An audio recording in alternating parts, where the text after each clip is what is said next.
this is a hard business. There's a brand new evaluation out of the new charter schools that were founded, and the results are pretty sensational in terms of the annual gains of the students that went there. And this was done in such a way as that it didn't reflect any kind of hand-picking, because they compared the children who went to the schools with children who applied to those schools but didn't get in a lottery. So it's it's a very credible study. But nobody thinks starting new schools is easy, and one reason that New York and New Orleans and other places have taken on this idea is that they had a problem to solve. They have large populations of kids that are consistently not doing well. So some of the efforts they try don't work so well. Others work well, and what their real job is to keep trying new things and pruning the ones that don't work. And so on the whole, the trajectory is up. Parent confidence is up. In places like Denver, I think even more people are moving back into the district to send their children to school. So you see some evidence of progress. But this is not done without some failures and without some dark days. I think that Joel Klein in New York and Paul Vallis in New Orleans and the like know that some of the things they start don't work. And their job is to be alert to that and not to be defensive about it. Can I just say about the school boards? The great thing that I think is evident in Denver as well as New York is school boards have kind of understood what Harry Truman said. You know, Harry Truman said the House of Representatives has only one power, the power of the purse, and that's enough. The old model of a school board is it did everything. It settled all the disputes, it allocated all the money, it hired all the people, just made all the decisions, and people would bring every decision to the school board and they'd make it. And this says that the school board only makes one decision. It's just incredibly consequential. And that's the great thing about what's happening. So you're turning over your power to, as a school board member, to somebody else. Now and you have more power as a result. And you have more power as a result. Okay. Yeah, the school board has to do that anyway. The school board's always been turning power over to someone. So it's teachers. Just to who? It's just now it's.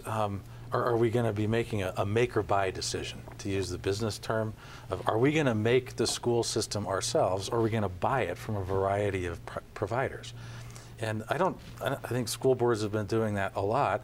We've heard some of that today more, that especially with hard to educate kids or kids who are really easy to educate. We've been contracting out over the years. The charter schools have given us another tool.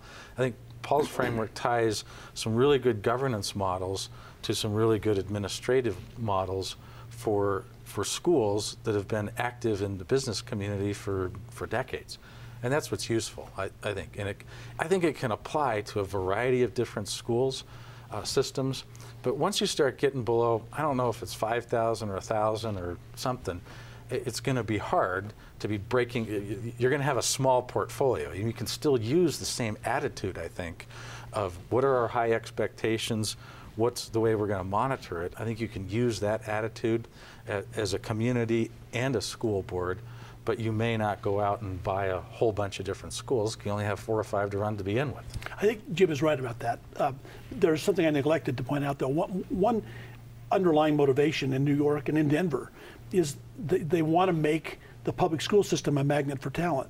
That you offer people really feasible deals. You can come and take this school over and use your intelligence and be rewarded for the results and serve children not with your hands tied behind your back. And in New York, this is bringing out people who never would teach or work in schools before, supplementing the existing teacher force, and bring out new ideas about how to run schools.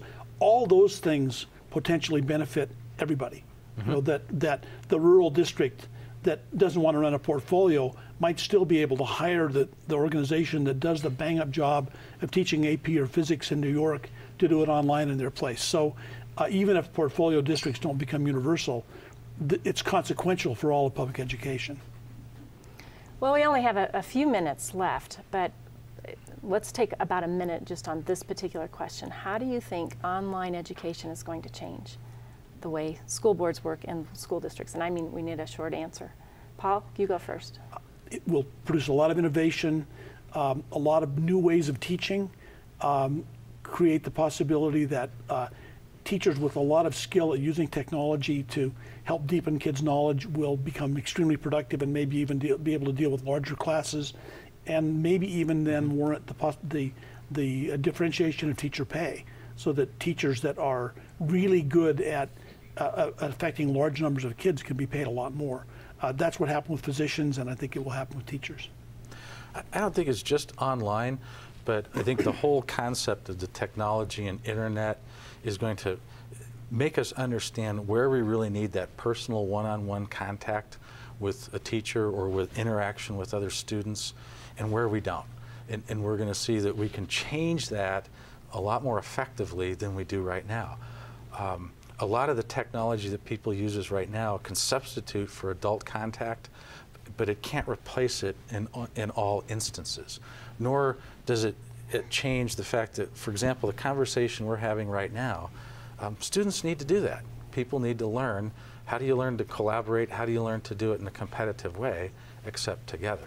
So it's not going to substitute everything, but I think it's going to help us learn where it's appropriate. I think we agree that schools will be more hybridized, but you won't have the majority of kids sitting in front of a computer screen and not in company of other kids. It's not going to happen. So now we're really down to a couple minutes. So I'm going to ask you both a question that I hope you'll give a thoughtful answer to.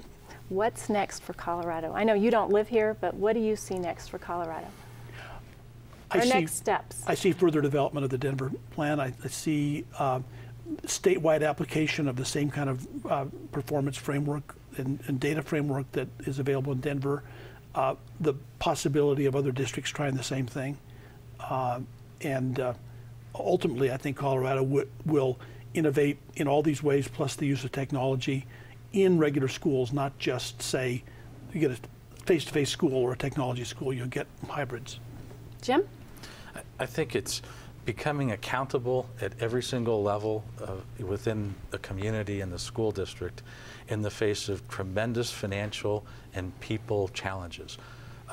The financial challenges we have are we're not going to get the same level of funding increases that we ever exposed to. In fact, we'll see cuts. The people side, we're going to see tons of people leaving our system who have a lot of experience. What's nice about that is it leaves the door open to some new thinking. And by accountability, it's from the student level, from the parent level, is finally, you've got some great tools to help them out. And so does parents and teachers all the way through boards. All right, we are out of time. And Jim and Paul, I want to thank you very much. This is Pam Benigno with the Independence Institute. Please check out our website at independenceinstitute.org, and we'll see you next week. Thank you. Thanks, Pam. You jibber jab, bamboozle, nuka noozle, bippity bop, You jibber jab, bamboozle, nuka noozle, bippity bop, I mean, you keep on talking, but you don't know where to turn it off.